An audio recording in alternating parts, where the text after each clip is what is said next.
this is Sabika Syed and welcome to the print headlines.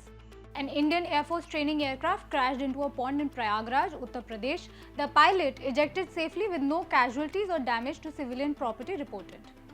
Newly appointed BJP President Netanyahu is granted Z category armed security by the centre, with the CRPF assigned to provide top-tier protection. Supreme Court resumes hearing petitions by Trinamool Congress leaders over alleged discrepancies in West Bengal's special intensive revision of electoral rolls, stresses the need for fairness and natural justice.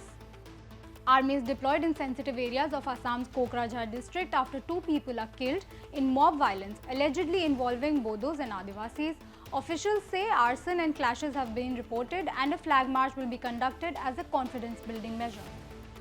Kerala court grants bail to Bangalore-based businessman Unnikrishnan Potti, the prime accused in the Sabrimala temple gold theft case involving sanctum door frames.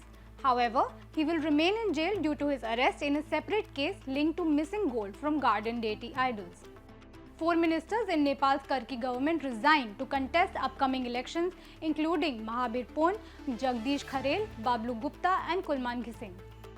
President Donald Trump doubles down on his Greenland stance ahead of Davos, saying there is no going back and insisting the territory is vital for US and NATO security.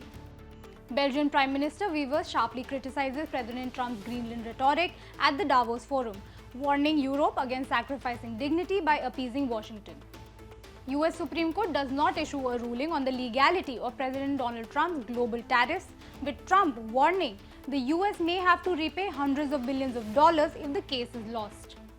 US and Iran exchanged sharp warnings, with both sides threatening large-scale war in response to any assassination attempt on their leaders.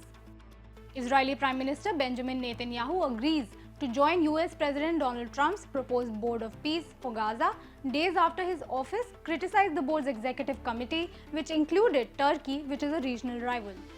China says it will defend the international system with the United Nations at its core, a day after confirming it was invited to join Trump's Board of Peace. The gunman who assassinated former Japanese Prime Minister Shinzo Abe is sentenced to life imprisonment, with prosecutors calling the murder unprecedented in post-war Japan. Japan begins the restart process of the world's largest nuclear power plant, Kashiwazaki Kariwa, with 1 reactor coming back online. The facility has remained largely shut since the Fukushima disaster. A South Korean court sentences former Prime Minister Han Duck-seo to 23 years in jail for his role in what judges called a top-down insurrection, linked to former President Yoon Suk-yeol's 2024 martial law declaration. Data analytics firm Palantir signs a deal worth hundreds of millions of dollars with HD Hyundai, expanding its heavy industry footprint in South Korea. NASA astronaut Sunita Williams retires from the space agency, with NASA calling her a trailblazer in human spaceflight. Her retirement took effect at the end of December. Netflix revises its bid for Warner Bros. Discovery Studio and streaming assets, switching to an all-cash offer while keeping the valuation unchanged at $82.7 billion. Madras High Court reserves its order on the CBFC's appeal against certification granted to Vijay starrer Jannayagan, dealing another setback to the film's release prospects.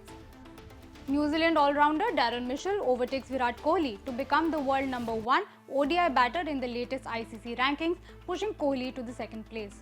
That's all we have for you today. We'll be back tomorrow with the latest.